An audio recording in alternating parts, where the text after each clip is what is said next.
Welcome to Making Sense of the Madness. We got a great show lined up for you today. We've got Emmy-nominated and veteran journalist with us, Bianca de la Garza. The new book is incoming on the front lines of the left's war on truth. You're not going to want to miss it. Buckle up and get ready to make sense of the madness.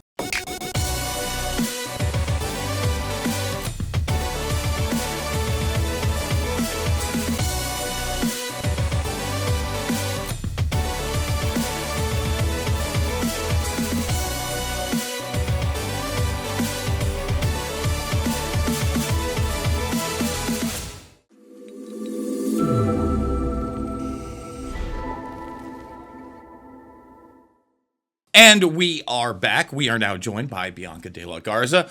So you've been in the game a very, very long time, 25 years in the field of journalism. Before we get to the book and why you wrote this, you currently work for Newsmax, which is considered, alternative media, but really alternative media that's been around now for decades and really has expanded over the years.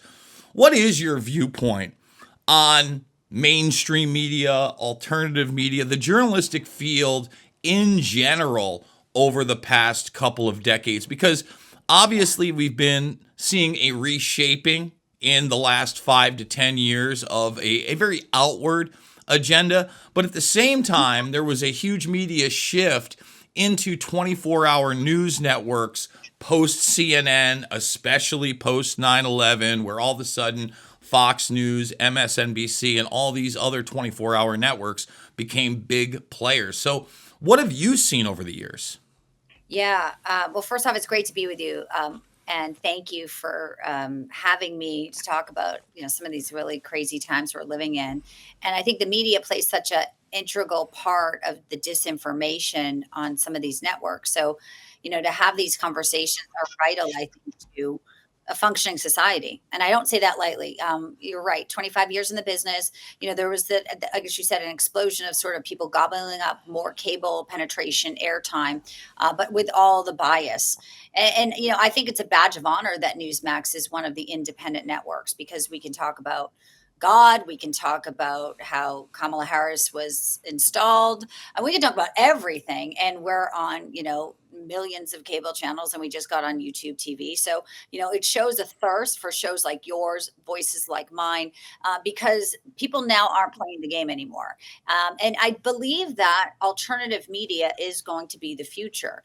And I see us actually as sort of the mainstream norm now, because everyone else is basically propaganda. It's state-run media, Jason. Make no mistake. They take the talking points and they just regurgitate them. And you look at Jen Psaki from the White House briefing room now to her own show on MSNBC. But Americans aren't dumb, So I thank God every day that I'm in a position, and I called my book On the Front Lines, and it really is. It's a war. It's an information war. We know that, but it's gotten to the point where I think we have a couple flashpoints post-COVID where we see the destruction, that when this is allowed and we don't have people who are conduits to information doing their job, that everything has a chance of collapsing. That's why this time and the ability to take back our nation, Elon buying X, has sort of democratized everything for Americans. And they're all running scared over at the legacy networks. Well, just because you brought up Jen Psaki, I think that also nepotism plays a role in this. A lot of people don't know that her sister is big in the World Economic Forum, the United Nations, this same kind of globalist agenda that you're seeing pushed everywhere in the slightest of ways. So you also have that aspect. And I would argue that the alternative media has become much more important because a lot of people have woken up to that post-COVID 1984 nightmare.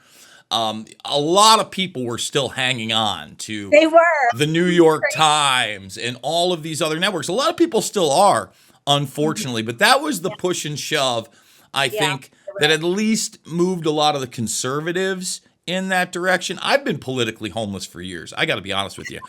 I hate both sides. I mean, I'm going to, there are a handful of politicians that I believe in any regard. Right now, they do seem to be on the conservative end, the Thomas Masseys of the world, the Rand Pauls of the world, the Mike Lees. They may be imperfect, but they're saying more truth than anybody on the left. Now, Dennis Kucinich is running again. He was behind the RFK Jr. campaign in the beginning. He's Yeah. somebody I would like to see back in office in Congress because I think that he's a genuine person. He's anti-war in most regards, like myself. I think we've lost that as well. So when you look at the political sphere outside of just the media and kind of what we just talked about, what do you Right. really see? Yeah, and Jen's sister, also Mika. We know her father. I mean, there's operatives in the media, and that's truly what they Well, are. hold on. Let's say you just said one name. For those that don't know about Mika Brzezinski and Joe Scarborough, people need to understand that her father was integral not only in modern day globalization, but administrations like the Carter administration, even really bringing in the Barack star during that era. Zbigniew wrote The Grand Chessboard and was one of these globalists, for lack of a better word, for decade upon decade. And now his daughter is a talking head for the establishment in every single regard. Yeah, and I mean, but I think people like she was on The View the other day and just talking about, and they love to throw the word Nazi around. It's just not working anymore. Like the shtick is so old. Like, don't bore us with these old tropes and white supremacists and Donald Trump's a racist. People are, I think, and you say the word awake, and I think evolved, and I think, we're at a point where it had to get so bad that people kind of snapped into sort of a critical thinking, kind of mode. And it was really bad for a long time. And I do think that they had gamified the system and they were so good at it. And Donald Trump is the threat to everything that they are trying to continue. And you're right. Politicians, once they go to DC, they kind of get in sort of this, we call it the swamp, or, it's a government that has been weaponized, not just against one particular candidate, which I covered very extensively, but also against the American people. They have a contempt for the American people. And the political elites also are with the press elites. For the first time in almost 25 years, I was never invited to the White House Correspondents' Dinner, Jason, and this year I got an invitation. And just to see how they are so in step with one another, and there's the love fest. There will be no journalism being practiced because then they would be kicked out of this club. So you are doing something that is helping the American people. All they want to do is self-preserve because they like their life. Mika and Joe, they want to continue to go and have their beautiful homes and beautiful vacations, and they don't care that Americans are struggling. They don't care that people just lost their entire livelihoods in Helene. They don't care that Elon Musk is the enemy. He's the enemy if he wants to bring Starlink in because he knows exactly the globalist playbook as well. And you're right; it's all connected. If they can destroy and take down America, and possibly from within by having terrorists come into our country, they're fine. If the president's assassinated, he's better off. He's dead. They don't want Donald Trump back in the White House, and they don't want it because it is their demise. And I'm actually enjoying covering this election. I just think it is such an incredible time to be alive, and I'm sure you feel the same way with the conversations that we can have. Well, let me just say this. I mean, you hit on a lot of things there. I want to start with the press corps dinner, right? So this is something that I've watched again for decades now, ever since I've been somewhat politically awake, usually on C-SPAN. But, I could go back to the years of George W. Bush sitting there and looking under tables and saying, no weapons of mass destruction here, and the press corps sitting there and laughing. And quite frankly, I wanted to vomit in my mouth. It shows this kind of incestuous relationship even then, decade upon decade ago when they were selling us on things like weapons of mass destruction, Yes. the Iraq War, etc., Yes. staying in Iraq long after we took out Saddam, which many people thought it was going to be basically Gulf War 2.0. And by the way, to America's credit, a lot of people didn't want to go into Iraq, even with all the media prodding. I would say that's one of the last times before we get to the election integrity issue that you had masses of people genuinely out in the street protesting something. But it hasn't gotten better, right? I think it's gotten much worse. Like you said, this is the first year somebody like you has been invited to that press corps, and you didn't allude, you outright said, this is state media. Make no mistake about it. They have the talking points. It's on repetition. I mean, just look at the Kamala Embarrass campaign. As soon as it was out there, joy was the word and weird was the other word. And it's just so bizarre to me that they've broken it down, not to just like Bernaysian talking points and slogans, but single words of zero relevance to their actual political campaign. So again, you've seen that morph over the years. This time around, it truly is like dark cartoon, post-truth world style, in your face, and almost unbelievable that they would do it. But tomorrow they're going to do another thing I'm going to say the same thing about. I know, and it's given people the ability, like before, if they were, fighting over, holiday dinner with their, they would say, remember, crazy uncle and the MAGA uncle. Now I think because they did it so rapidly, it was like, Biden's fine, best Biden. Oh, Kamala. And then what was that? The brat summer. I mean, that is so lame. And I have an 18-year-old daughter. So I knew why they were doing, all of a sudden I started seeing network anchors, Jason, wearing that puke green. Well, actually, it's sometimes a nice color. I shouldn't say that, but they started wearing that like neon kind of green. Feels like something out of like Batman, right? And then they rolled out the brat. It was almost like it's like pre-predictive. They're starting to soft sell this. Why everyone's wearing green? It goes with an album, but they've lost the Americans' people's trust. And when you lose someone's trust, it's like a personal relationship. Once someone burns you and they do it, and enough, or would that people realize they're being burned, they don't just get it back. You don't just get to swap out an answer 60 minutes and then be caught and not have people say, this is seriously messed up. That is a version of election interference. It's fraud. I do believe that they need to release the transcript. I do believe they should look at the license of CBS, because this is perpetuating a fraud on the American people. And as journalists, we're protected by the First Amendment. We have protected sources. There's all sorts of things that we are allowed to have in this profession. I don't even call this a job. Like, this is a calling. I got into this very young, and I write about my book. I was trained by serious journalists. So for me, it is not only an insult, it's a disgrace. I think they should all be. I sleep very well at night. I know I do my job. I don't care if I'm, called a whatever I am by some people. I love how the left has like the most hateful language, but they think Donald, like, it's really gross and fun. But I think like all of this is not happening by accident. It's all by design.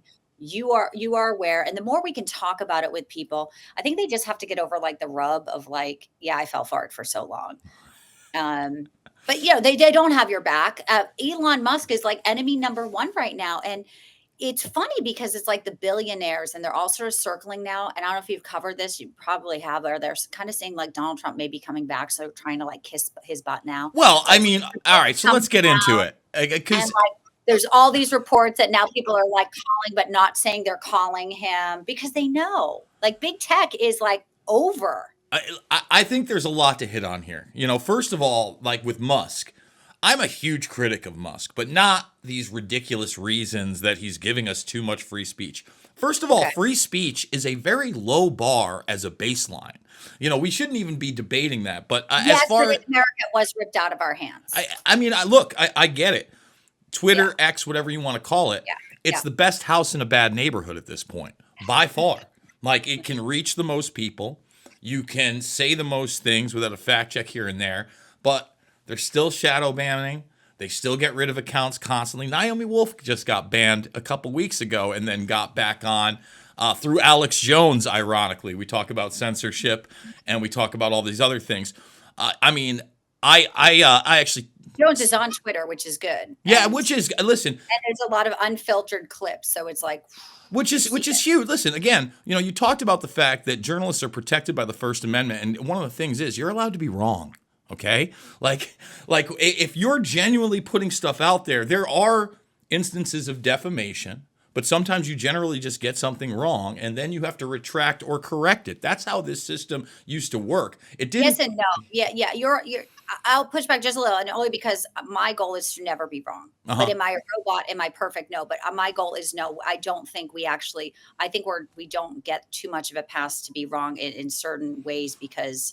That I'm not doing my job. Like, well, the mainstream sure gets a pass, is my point. Right. Oh, exactly. I hold myself to a standard that is the excellence, and I wouldn't it would kill me to have to put a retraction in. So, I always say this. I stick to what I can prove. Anytime that I'm speculating on something, I let people know I'm speculating on it. I like source documents. I like, audio and video content that speaks for itself. I got into this game as a documentary filmmaker, and, Jones, to his credit, I was the first person to get a show at InfoWars all the way back in 2009. So I've been doing this a long time. Yeah, And you have. yeah, I guess so. But at the same time, when I look at I'm 45 years young. Believe me, I'm on the road to 50. There's thank you, but no. Me too. Are you also 45? So again, a little bit older. Oh, look at you, looking great. But when I look at Musk, and now the argument's been pushed so far to where free speech is some kind of like, ooh, we can't, again, misinformation, you said it, disinformation. The new term is quote unquote malinformation, which is 100% verifiable, truthful information that just seems to go against the great narrative of the day. What's that? It's cheap fakes.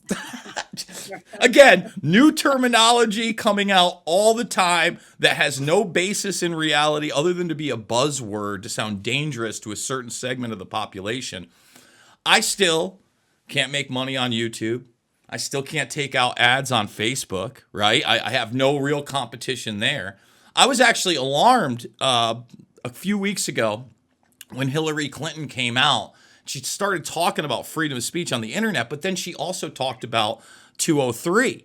And I've wanted 203 to be repealed for some time because the idea that these companies that they say are private companies, but let me give you Google as an example, all sorts of NSA contracts, all sorts of NASA contracts, just because it's traded on the stock market doesn't make it to me, you're right. A company. You put your show on YouTube, but you can't monetize it. But you can use other platforms, right? Like on the YouTube front for me, I've had my channel since 2007, literally almost 20 years.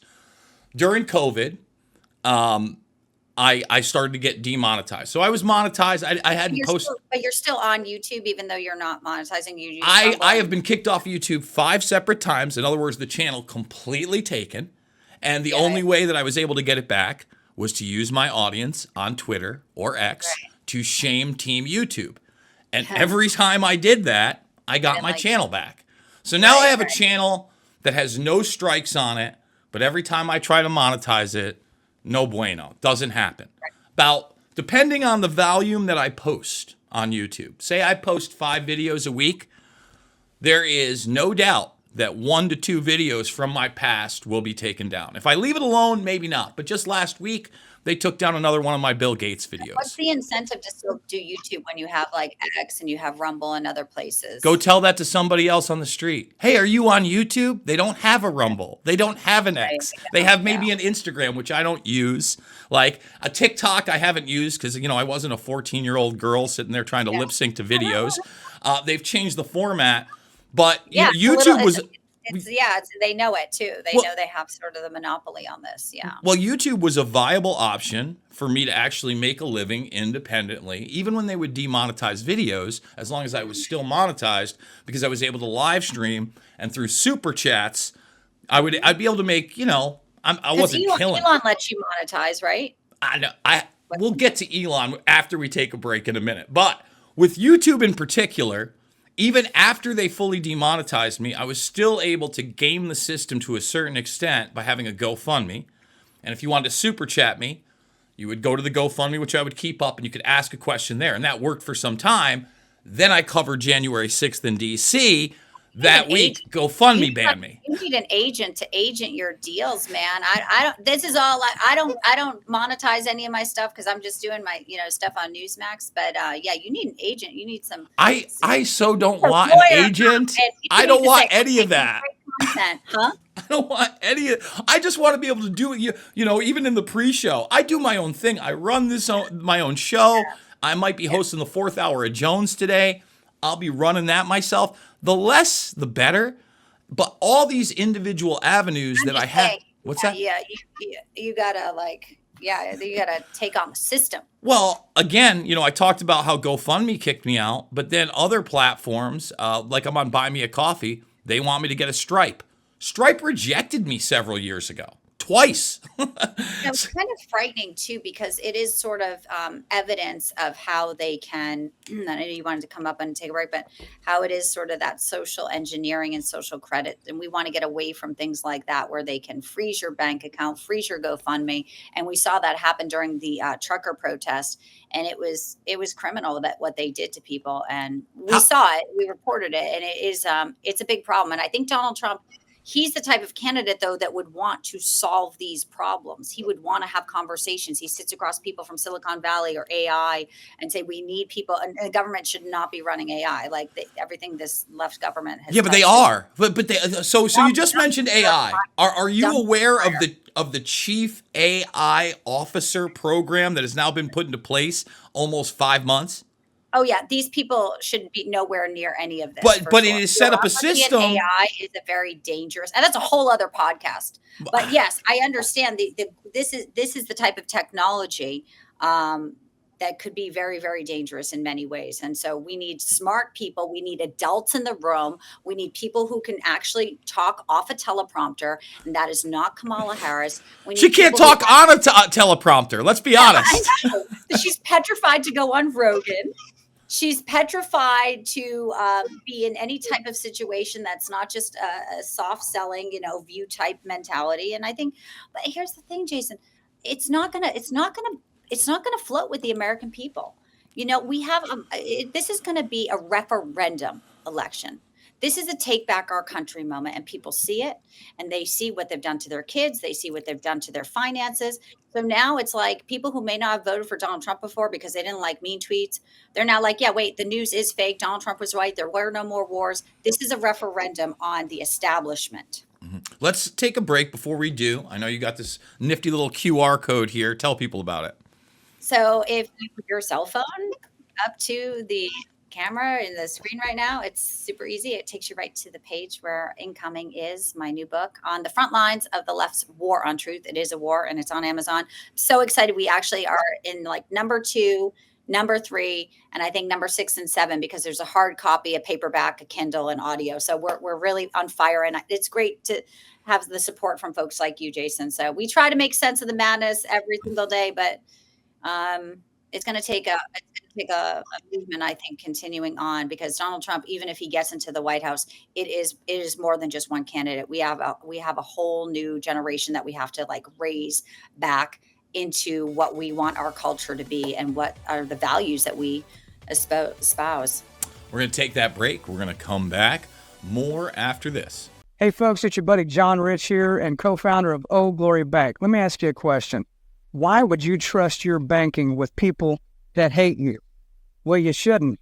We're building a freedom economy, and now we have a pro-America bank. It's called Old Glory Bank. Check it out at oldglorybank.com and open yourself an account today. Old Glory Bank is a full-service, FDIC-insured online bank with business and consumer banking and customers in all 50 states. It takes just 8 minutes to open an account at oldglorybank.com.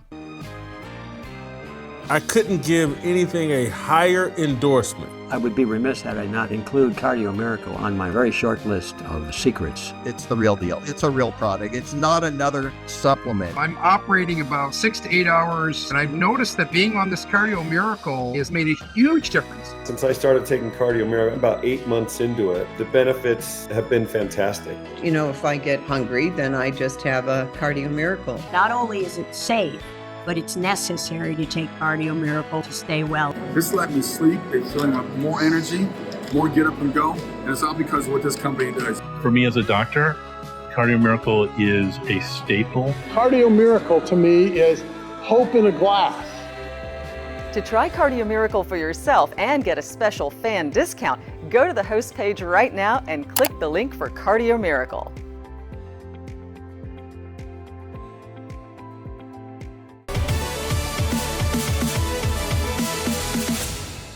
And we are back with Bianca de la Garza. All right, I want to hit on a couple things you talked about. Number one, you talked about Trump and kind of big tech and billionaires coming around to court him again. Now, this is going to be my 3rd time voting for Trump.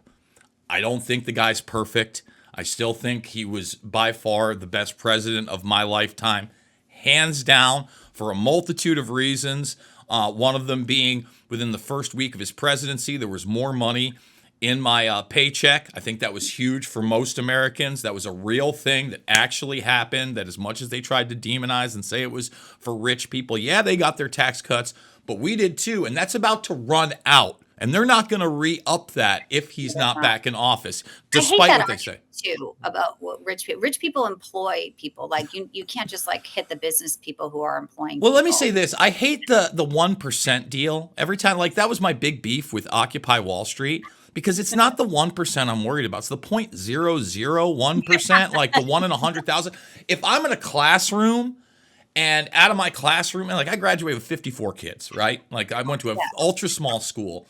And one of those kids' dads has a car dealership that's worth $15 million, and it's big. How many people is he employing? Is he part of the bourgeois? Should we take half of his money or 3/4? Absolutely not. But then getting back to my point. American dream. Well, getting back to my point about big tech and Google, they don't pay a damn thing. They don't pay anything. And then they have military industrial complex contracts on a multitude of issues. You know, we just talked about AI. And my fear is we already have a technopoly based in the executive, within an executive on AI. I mentioned the chief AI officers. So it's an executive order. You can read it. Many of these companies have already put it into place.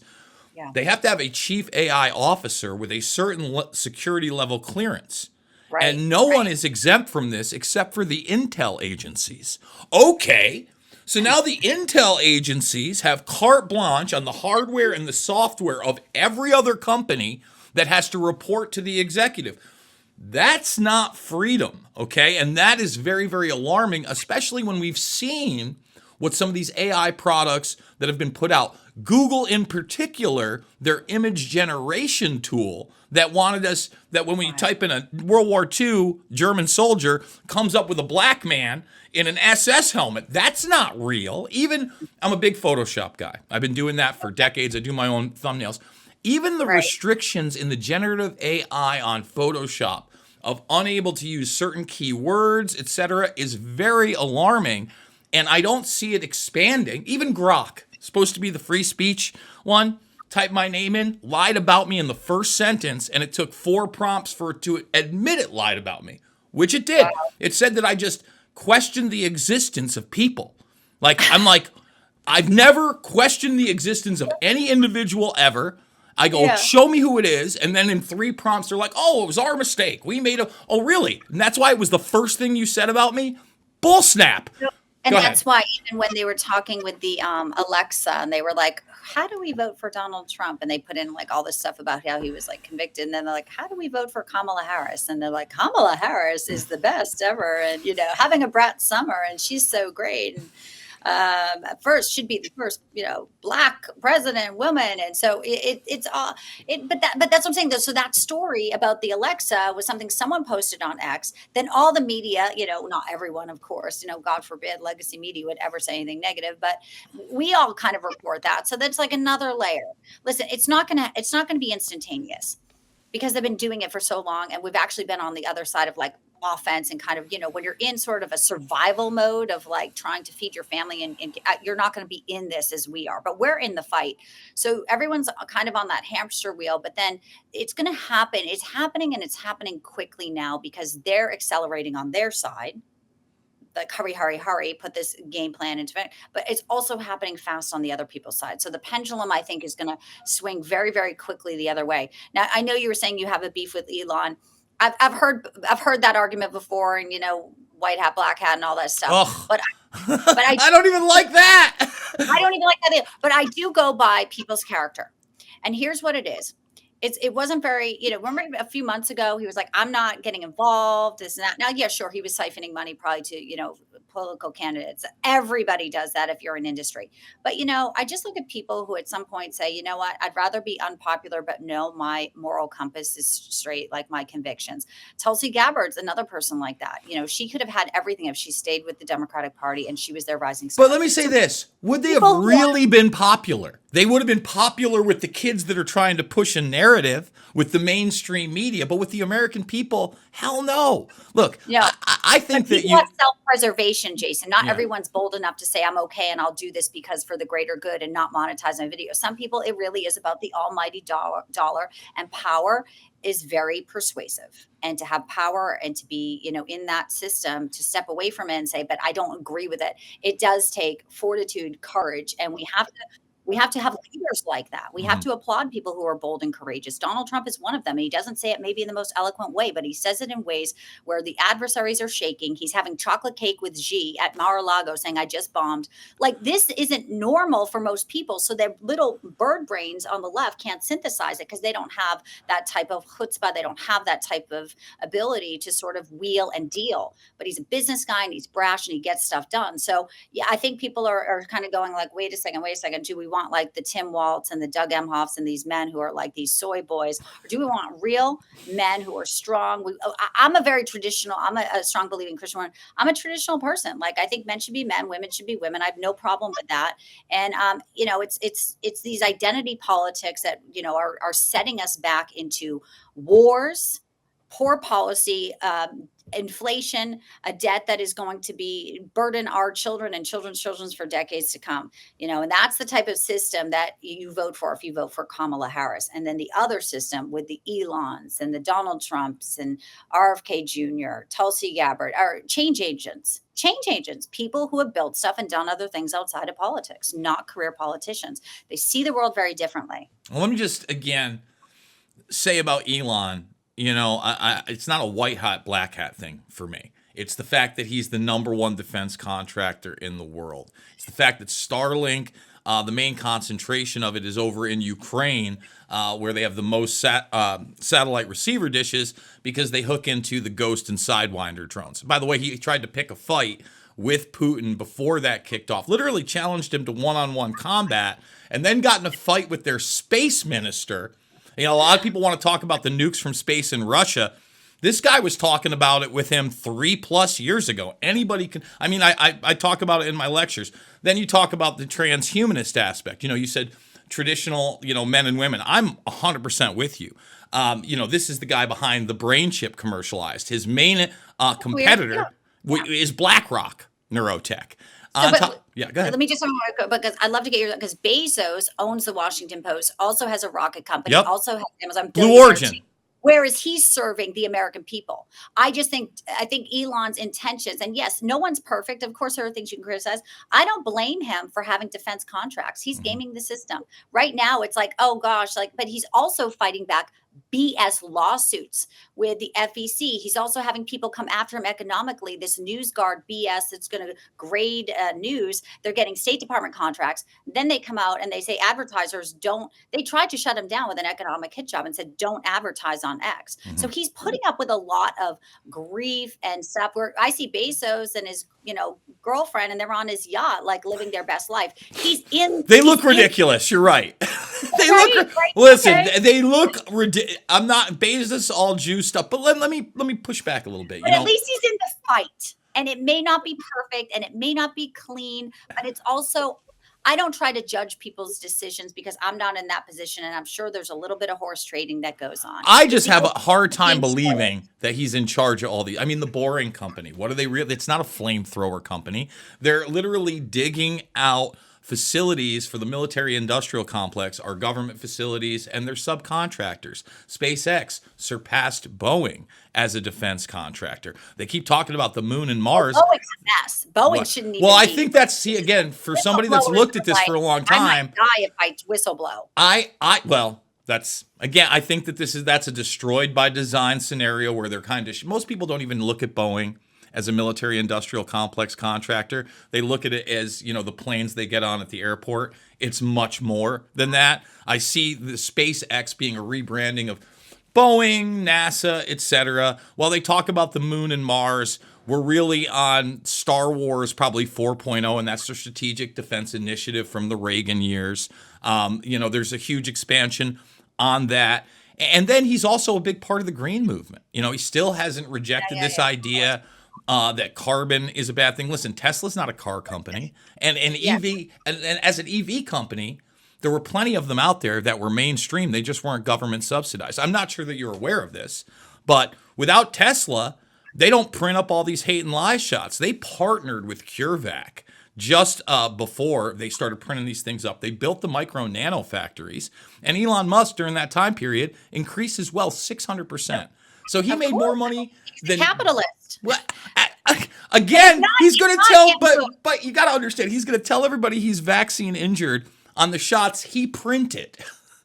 And yeah, that's what I'm saying. It's not pretty. I don't think any of this is pretty. Yeah. I think there's also, people do certain things and maybe they come to regret it. Maybe they don't, I'm not trying to make a character judgment on him. I'm just saying what I can see right now in this time. We need more people that are billionaires to go up against the other billionaires who have been against the American people for a long, long time. Rockefeller, Pritzker, all these Soros, all that money. So I'm just saying it does take a certain type of level where he could have just went along and played the game with them, right? Mm-hmm. Like if not him, who else? So yeah, does he do again? He's the best out of all of them. I'm with you, and he's saying the right things at these rallies. None of us are perfect. We're all. I mean, for me, I'm a Christian, and every day I am a sinner in Christ, and I ask for my mind to be renewed, and I just go at it with a very clear decision.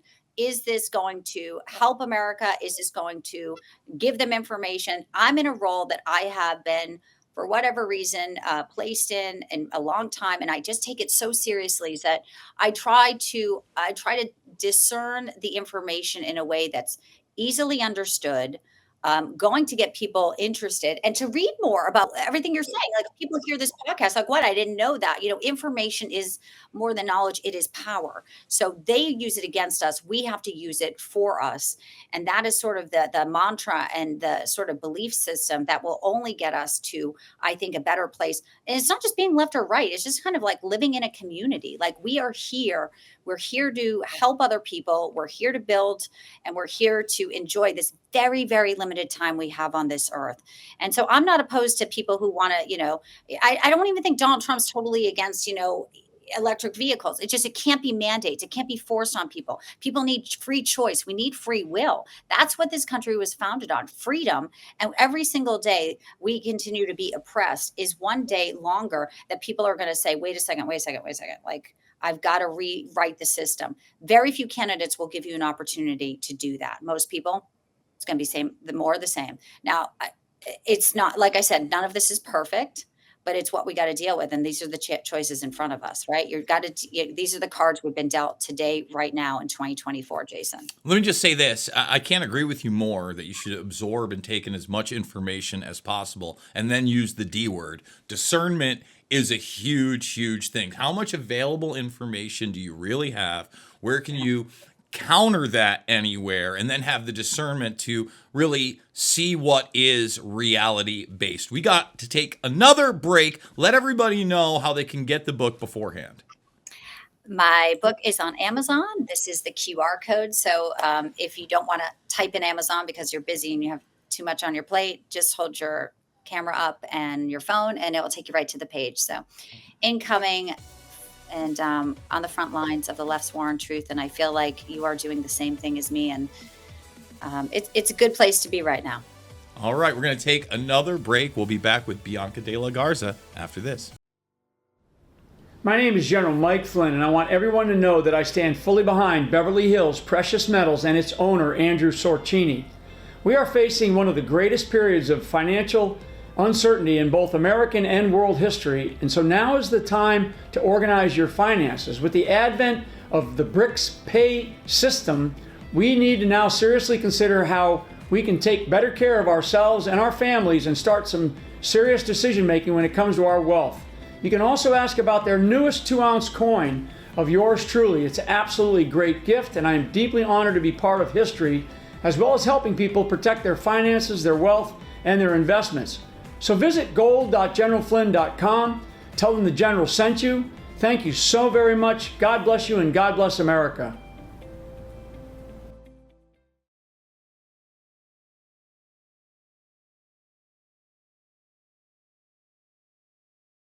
The Donor Deck represents a groundbreaking independent crowdfunding initiative driven by patriots like you to bring back our esteemed President Donald J. Trump to office. With unwavering passion, we pledge all profits from the sale to MAGA Inc. and Fight Like a Flynn PAC. The exquisitely detailed challenge coin is a timeless collectible to be passed down to generations. It symbolizes your continuous dedication to assisting President Trump in his quest to rejuvenate America to its former greatness. Get your donor deck now. Go to thepatriot.tv store and click on Donor Deck. Enjoy the magnificent artwork and scripture on each playing card, knowing our appreciation for your continuous dedication to assisting President Trump in his quest to rejuvenate America to its former greatness. You'll get this keepsake collectible challenge coin acknowledging your support for Donald Trump's run back to the White House, and the donor deck of 52 exquisite playing cards, plus a beautiful display case to show your challenge coin. Go to the Patriot.tv store and get your donor deck now. And we are back. All right, there's a couple things I want to hit on before you go. This hour is already flying by. One of them is election integrity. The other are the assassination attempts, okay? So here's one of my big issues with Trump, and even before he decided to run this time around. And this time I really am hoping it's too big to rig. It seems that way to me. You know, I was just in North Carolina, driving throughout the state from Selma to North Carolina. Doesn't seem like a swing state to me, everybody. I mean, who knows? I'm a pretty ignorant guy, but if I had to judge it, I mean, again, the guy was just in New York, my former stomping grounds, in the middle of New York City with 25,000 people at Madison Square Garden, yet that state's not even supposed to be in play. Here's my issue. I think the guy ran away with it in 2020. Now, we went into this new world where if you, first of all, you could censor the president of the United States on the spot that night for just questioning it. That was unheard of.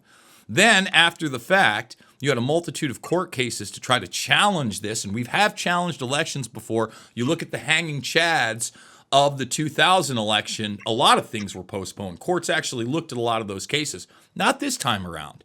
And when you got to the big cases, especially with Trump, it was no standing. So the guy couldn't have been, in my opinion, in a better position to try to fairly audit those elections. At a certain point, you're not even allowed to question these elections. You look at Tina Peters, whose job was auditor.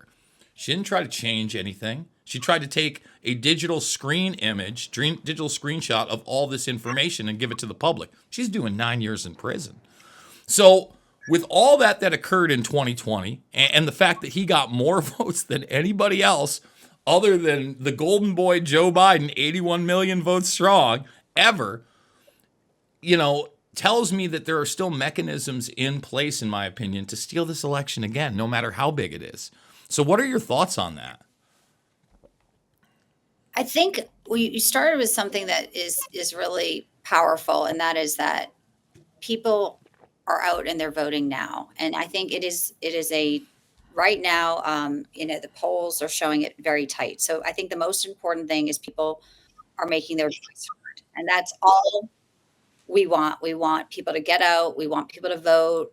We need people to understand that, sitting on the sidelines is going to, not be a strategy, because it's all about the ground game right now.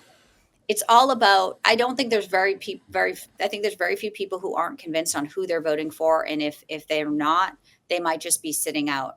I think that Laura Trump, the RNC, Michael Whatley, I think they've been a really tremendous force when it comes to, putting things in place, making people understand what is going on, what they're going to do, how they're going to protect things.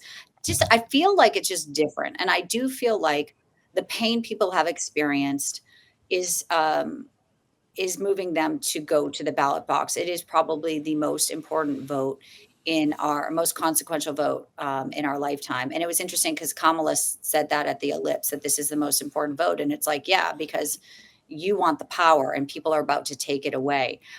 So I really, it's hard for me to kind of look back when all I try to do is now like look at this moment. And the message, I think, is vote and be part of this community, but not just for president. There's a real opportunity where the Senate could flip to Republicans. And that, I think, is also, these down ballot races are something that is very key and critical, because if they get in, they will take the filibuster. And, these are norms, and they'll pack the court. We know immigration will be off the charts.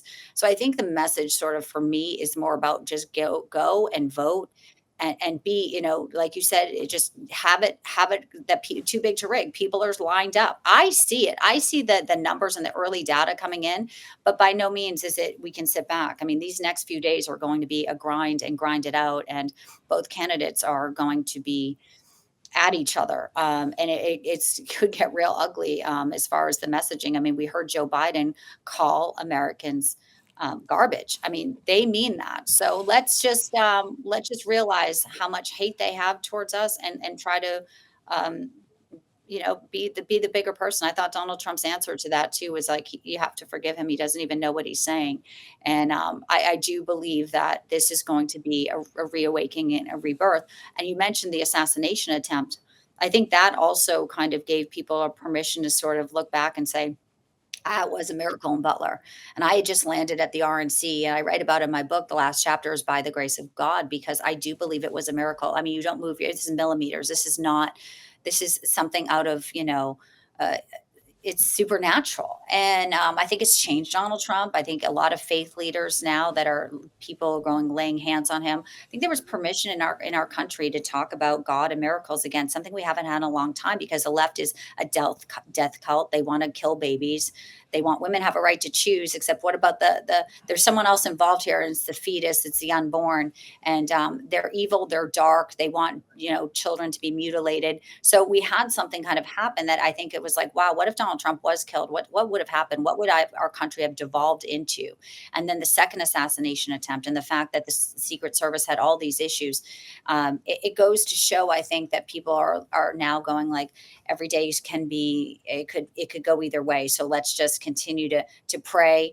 Let's continue to pray for even our enemies, and pray, and pray that they come and they are awakened, and that people see the reality of what's going on here, because the power in prayer is something that I think Satan is real, and I think that it's something that's so powerful that if we can get more people understanding their creator and where they get the power, and it's not from a government. They want us to be sort of, they're the cult. They want to be sort of the overlords, and the pushback on that's been tremendous. And Donald Trump, there's real assassination attempts and real plots for Iran, and I think even when he was at Madison Square Garden, you had to go, like, you just hold your breath. I mean, you worry about the safety and the security, because I do think that the way Biden wouldn't even give Secret Service protection to Robert F. Kennedy, and he had psychos showing up at his events in California. Like, it is clear. It's like, oh, well, we're not going to really go out of our way to protect him, because if something happens,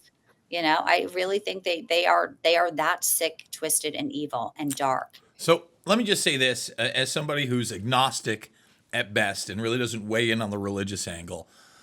I got that vibe, but that's okay. Thank you. Well, listen, I'm around a lot of Christians. I was raised Christian. I don't want to get into everything, but as far as I'm concerned, I wasn't around 4,000 years ago. I don't speak or read Aramaic. I've got to kind of take everything with a grain of salt, but I'm not an idiot. I see good and evil everywhere, especially, like you're talking about when you talk about one side that, again, the abortion issue, probably not an issue that I was going to die on. I would never want one in my life, but you were keeping it to 3 months.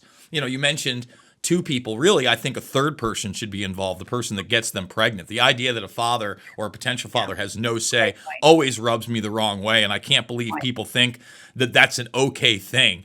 That, again, that's part of me in there, and I get nothing to say about it. Another issue, when they push it to 6 months, okay, now you've got my attention.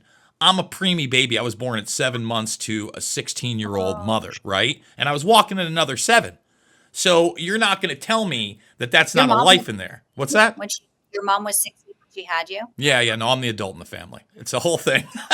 But like even today, she's like, she's what? God. Yeah. Thank God no one tried to convince her that a teen mom was not a good thing. I mean, Catholic Italian family wasn't happening, thank God, on that side. But again, I look at that, and then you're going to push it to 9 months, and then you're going to have the governor sit there of Virginia and talk about comforting the baby and like literally euthanizing a child. Then we get to the debate, and somehow some ass clown in a suit is going to fact check the thing I saw the guy say.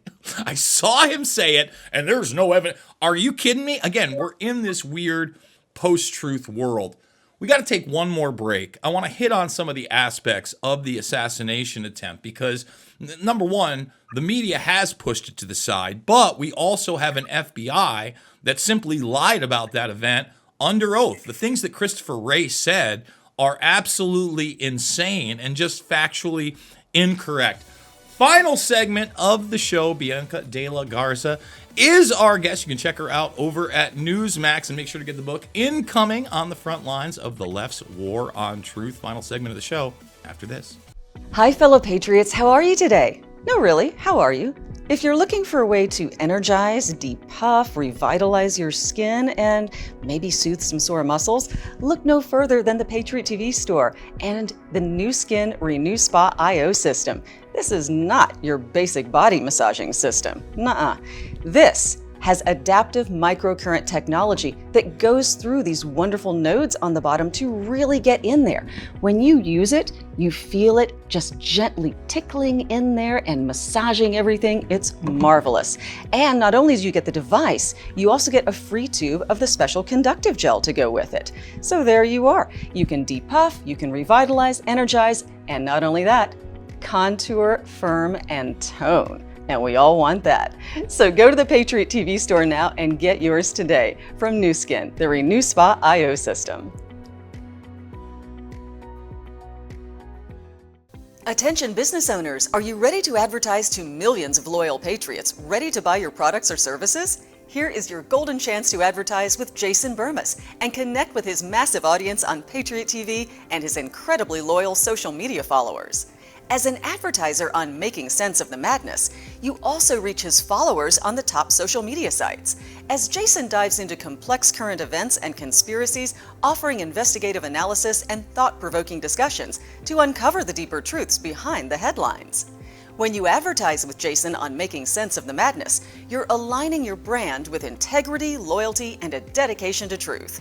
Jason's audience is passionate, conservative, and committed to the values your business stands for. When given the choice, Jason's followers will buy your products or services over other woke companies. Don't miss this opportunity to elevate your brand with the power of Patriot TV. Reach out to us today at advertise@patriot.tv.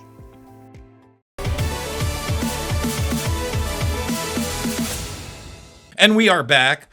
So let's talk about the first assassination attempt.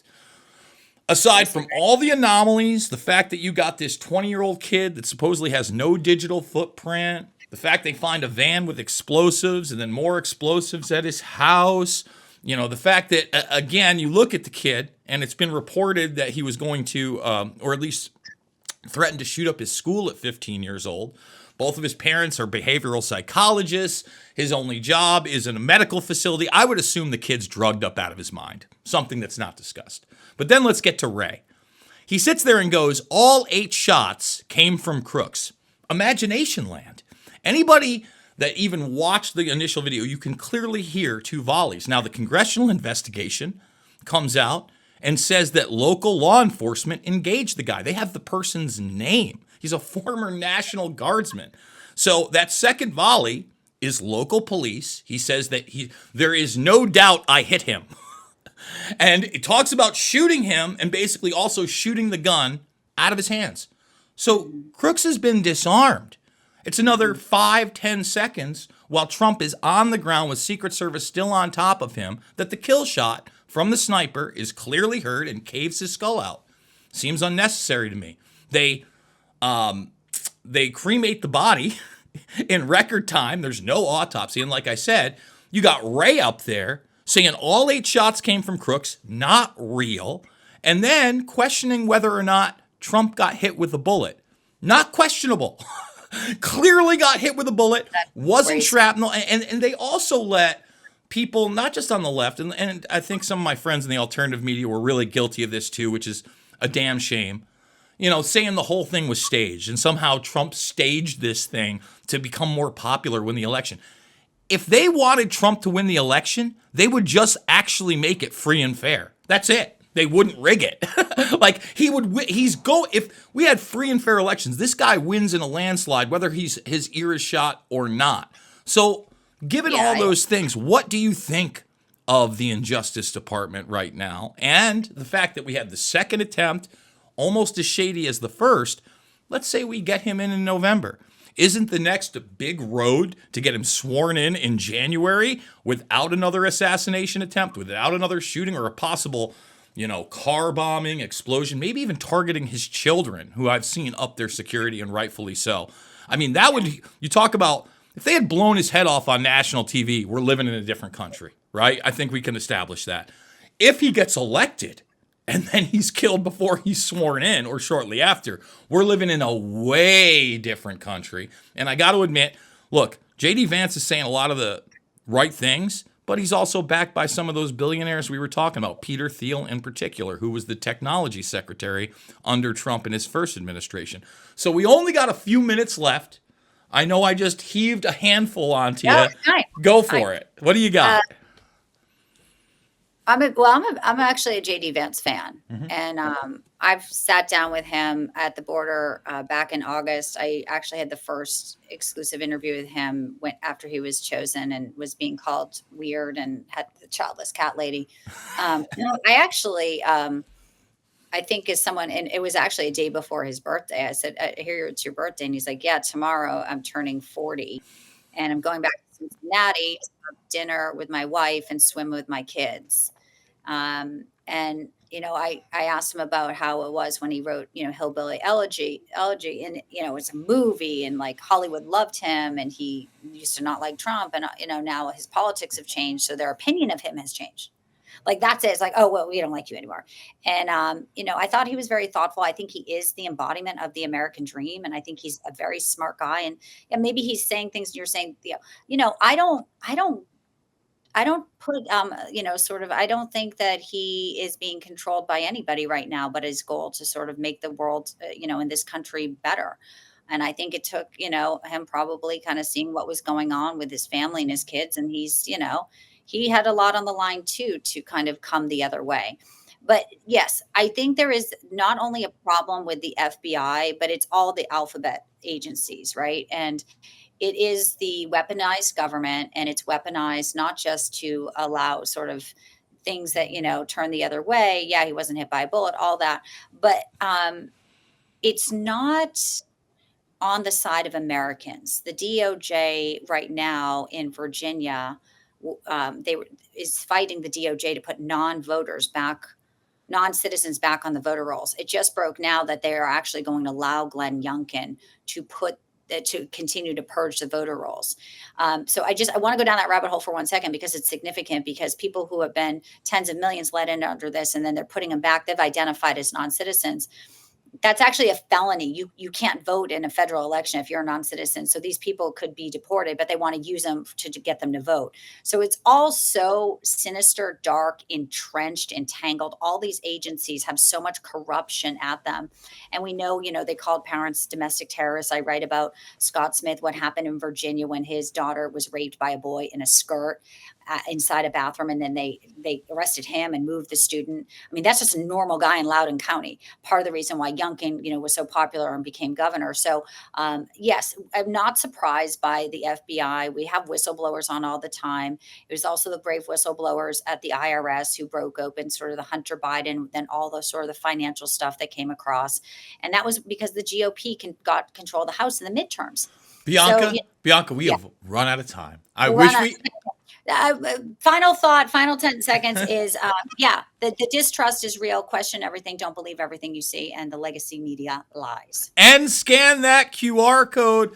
Bianca de la Garza, an absolute pleasure. Thank you for joining us. And thank you guys for watching this show 5 days a week here at Patriot.tv, where the truth lives. As you know, to this guy, it is not about left or right. It is always about right and wrong. I absolutely love you guys, and we will see you on the flip side.